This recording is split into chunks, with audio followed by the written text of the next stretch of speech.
کہ جو ہمارے ساتھ حالات پیش آ رہے ہیں، کبھی مسجدوں کو لے کر، کبھی خانقاہوں کو لے کر، کبھی بزرگوں کے نام کو لے کر، اب ہمارے وقف کی جائیداد کو لے کر، یہ سارے جو معاملات ہیں یہ اچانک آنے والی چیزیں نہیں۔ السلام علیکم ورحمۃ اللہ تعالی وبرکاتہ۔ ناظرین، مفتی سلمان اجری صاحب نے وقف بل کے اوپر کیا کہا ہے اور آج کے دور حاضر کے متعلق انہوں نے کیا کہا ہے، ویڈیو کو اپنے دوستوں تک ضرور شیئر کر دیں، بلکہ ویڈیو کو ہر مسلمان تک ضرور شیئر کر دیں، بلکہ یہ بیان ہر مسلمان کو سننا چاہیے بغیر اسکیپ کے ساتھ۔ آئیے ہم اور آپ سنتے ہیں مفتی سلمان اجری صاحب کا لاجواب بیان کے اعتبار سے اور ہماری حالتوں کے اعتبار سے ایک بہت ہی عمدہ شعر ہے جو بالکل صادق آتا ہے۔ قوت فکر و عمل پہلے فنا ہوتی ہے، قوت فکر و عمل پہلے فنا ہوتی ہے، جب کسی قوم کی شوکت پہ زوال آتا ہے۔ یوں ہی کوئی قوم نہیں مرتی، کسی قوم کے اوپر زوال آتا ہے تو سب سے پہلے اس قوم کے اندر سوچنے سمجھنے کی صلاحیت ختم ہو چکی ہوتی ہے، تب جا کر کے زوال آتا ہے۔ آج اس شعر کو میں پڑھتا ہوں تو محسوس ہوتا ہے کہ ہماری قوم پر یہ شعر صادق آتا ہے۔ قوت فکر اور عمل یہ پہلے رخصت ہو گئی ہے، جس کی وجہ سے یہ زوال آ رہے ہیں۔ لوگ اب حادثوں پر بیٹھ کر کے چرچا کرتے ہیں، حادثہ ہونے سے پہلے جو فکر ہونی چاہیے وہ مفقود ہے۔ گھر جلنے کے بعد پھر میٹنگ کرنے کا مطلب کیا ہے؟ اس سے سیفٹی کے لیے پہلے سے انتظامات ہوں تو اس کو لائق و فائق اور دانش مندی سمجھا جائے گا۔ آج کے وہی حالات ہیں میرے عزیزوں۔ آپ کو پتہ ہے کچھ قومیں ایسی ہیں جو فیوچر پلاننگ کے لیے 100 سال کے بعد کا سوچتی ہیں، جبکہ یہ اسلام کا حصہ تھا۔ نبی کونین صلی اللہ علیہ وسلم نے 1400 سال بعد ہونے والی چیزوں کی پیشین گوئی فرمائی کہ نہیں فرمائی؟ اللہ کے نبی صلی اللہ علیہ وسلم نے 1000 سال بعد پیدا ہونے والی چیزوں کو پہلے سے بتایا تھا کہ نہیں؟ یہ ساری چیزیں نبی آخر الزمان صلی اللہ علیہ وسلم نے جو بتایا، مطلب یہی تھا کہ اس وقت کے لوگوں کو ضرورت تو نہیں تھی ان حالات کی، پھر بھی حضور ان کو بتا رہے تھے، صحابہ کو۔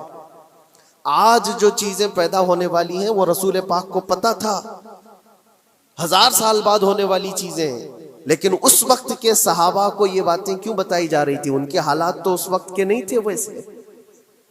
اس کے باوجود نبی پاک صلی اللہ علیہ وسلم نے ان کو 1000 سال بعد ہونے والی چیزوں کی باتیں اس لیے بتائی کہ یہ دین اسلام فیوچر پلاننگ کے لیے کتنا ایکٹیو ہے، یہ سمجھو آگے کے لیے۔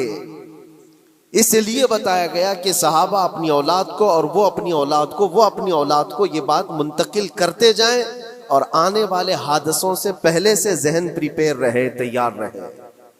دجال کے فتنے کا ذکر کتنی مرتبہ حدیث پاک میں آیا۔ امت کو نبی پاک صلی اللہ علیہ وسلم نے یوں ہی نہیں چھوڑ دیا۔ دجال کا فتنہ آئے گا، یاجوج ماجوج کا فتنہ آئے گا، یہ ساری چیزیں بتائی گئی کہ نہیں؟ ہر مسلمان تقریباً جانتا ہے آخر زمانے میں ایک بہت بڑا فتنہ دجال کی صورت میں ظاہر ہوگا۔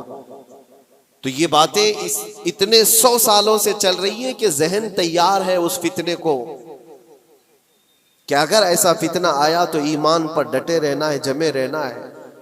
یہ بات ہوتی ہے آگے آنے والے حادثات سے قوم کو باخبر رکھنا۔ آج جو حالات ہیں، جب کبھی کوئی چیز لٹ جائے تو سارے لوگ سڑکوں پر آ جائیں گے یا پھر کسی نشستگاہ پر بیٹھ کر کے رات بھر میٹنگ کر کے چلے جائیں گے۔ یہ حادثے ہونے کے بعد کے جو حالات ہیں، یہ وہی چیزیں درشا رہی ہیں کہ قوت فکر و عمل فنا ہو گئی ہے۔ قیادت ہمارے ہاں مفقود ہے، کسی ایک قائد کے تحت کوئی ساری قوم آنا نہیں چاہتی۔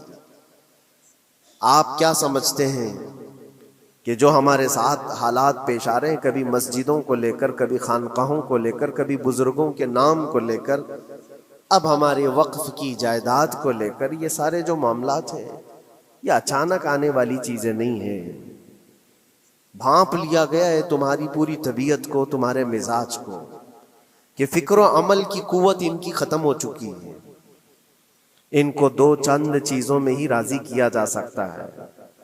دنیا یہ سمجھ رہی ہے جس کی وجہ سے کھلواڑ پر کھلواڑ ہوتے چلے جا رہے ہیں، اور ان کو یہ بھی پتہ ہے کہ یہ کچھ نہ کر سکیں گے۔ میرے عزیزو، آپ نا امید اور مایوس نہ ہو کہ ہم سے کچھ نہیں ہوگا۔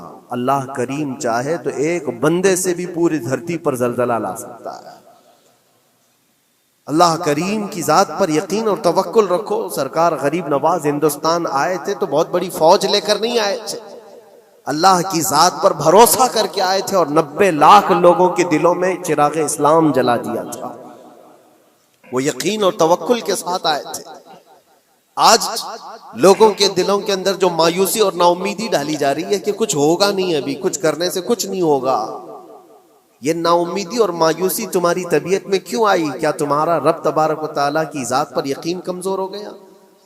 اگر یہ اس طرح کی بیماری آئی ہے تو پھر بدر پڑھ لینا۔ جب رسول پاک صلی اللہ علیہ وسلم کے ساتھ وہ صحابہ جا رہے تھے، ان کو اچھی طرح پتا تھا کہ سامنے آنے والی فوج کتنی طاقت لے کر آ رہی ہے، 1000 لوگ آ رہے ہیں، ہاتھی گھوڑے ان کے پاس، ہتھیار اور اسباب ان کے پاس ہے، کھانے پینے کی مزے کی ساری چیزیں لے کر کے آ رہے تھے مکہ والے، اور ادھر صحابہ ننگے پیر ہیں، 313 کے پاس 4 گھوڑے ہیں، پیدل چلے آ رہے ہیں، چھاؤں لینے کے لیے کوئی جگہ تک نہیں ہے ان کے پاس، ایک کھجور کسی کے پاس ہو تو 10 لوگ اس پر اکتفا کر لیں، فاقے پر فاقہ کرنے والے وہ صحابہ۔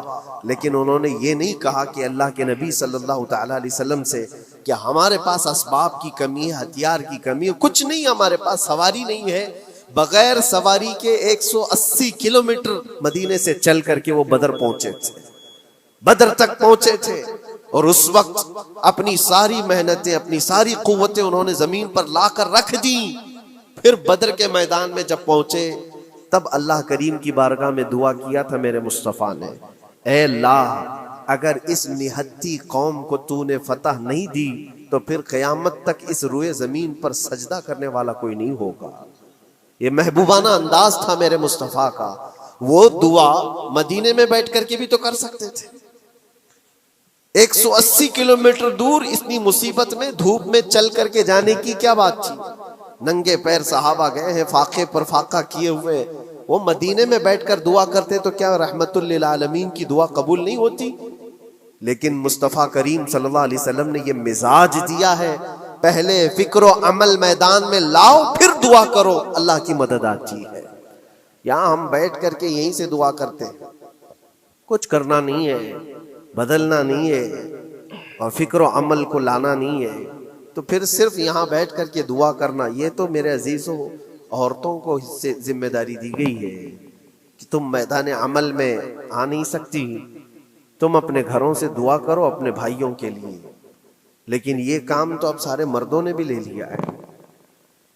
بہرحال قوت فکر و عمل پہلے فنا ہو جاتی ہے جب کسی قوم کی شوکت پہ زوال آتا ہے۔